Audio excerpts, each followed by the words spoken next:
ओम अन्नात् भवन्ति भूतानि पर्जन्यात् अन्न संभव यज्ञात् भवति पर्जन्यो यज्ञ कर्म समुद्भव।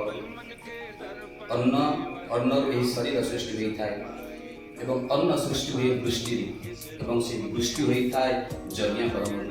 କହିବାର ତାତ୍ପର୍ଯ୍ୟ ଦର୍ଶକ ବନ୍ଧୁ, ଆମର ଭଗବତ କର୍ମଦାୟକ ଶମ୍ଭ ସଦାଶିବ ପ୍ରଭୁ ବରୁଣେଶ୍ୱର ଦେବ ଏବଂ ଭଗବତ ବାସୁଦେବ ଗୋପୀନାଥ ଦେବ ତତ୍ସହିତ ଭଗବତୀ କରୁଣାମୟୀ ମା କ୍ଷେତ୍ରପାଳେଶ୍ୱରୀ ଦେବୀଙ୍କର ପୀଠ ଉପରେ ବାର୍ଷିକ ପରିବାର୍ଷିକ ହୋଇ ଆସୁଥିବା ବିଶ୍ୱଶାନ୍ତି ମହାଯାଗ ଯଜ୍ଞର ଚଳିତ ବର୍ଷ 55 ବର୍ଷ ବାର୍ଷିକ ବିଶ୍ୱଶାନ୍ତି ମହାଯଜ୍ଞ ଅନୁଷ୍ଠିତ ହୋଇଅଛି। ତେଣୁ ମୋ ଜ୍ଞାତରେ ଏହି ଅଞ୍ଚଳରେ ହୁଏତ ଏତେ ବର୍ଷର ଅନୁଷ୍ଠାନ କୌଣସି ସ୍ଥାନରେ ନଥିବ। ତେଣୁ ଆପଣ ଏହି ଅନୁଷ୍ଠାନକୁ ଆସନ୍ତୁ, ମହାପ୍ରଭୁଙ୍କର ଆଶ୍ରିତ ହୁଅନ୍ତୁ, ଯଜ୍ଞ ନାରାୟଣଙ୍କର ଆଶ୍ରିତ ହୁଅନ୍ତୁ। ଏ ସଂସାରର ମଙ୍ଗଳ ପାଇଁ ମହାପ୍ରଭୁଙ୍କର 55 ବର୍ଷର ଆଶୀର୍ବାଦ ଆମେ ବହୁ ମହତ୍ଵ ସହିତ ଚିନ୍ତା କରିଥାଉ।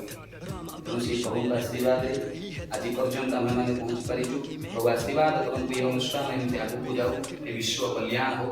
ଭଗବତ ପରମଦାୟକ ଶମ୍ଭ ସଦାଶିବ ଭଗବତ ବରୁଣେଶ୍ୱର ମହାଦେବ ତତ୍ସହିତ ଭଗବତ ଗୋପୀନାଥଙ୍କ ସହିତ କ୍ଷେତ୍ରପାଳେଶ୍ୱରୀ ଦେବୀ ଏ ବିଶ୍ୱର କଲ୍ୟାଣ କରନ୍ତୁ। ଜୟ ଜଗନ୍ନାଥ, ଜୟ ଶ୍ରୀ ଯଜ୍ଞ ନାରାୟଣ, ଜୟ ଶ୍ରୀ ରାଧେ ରାଧେ।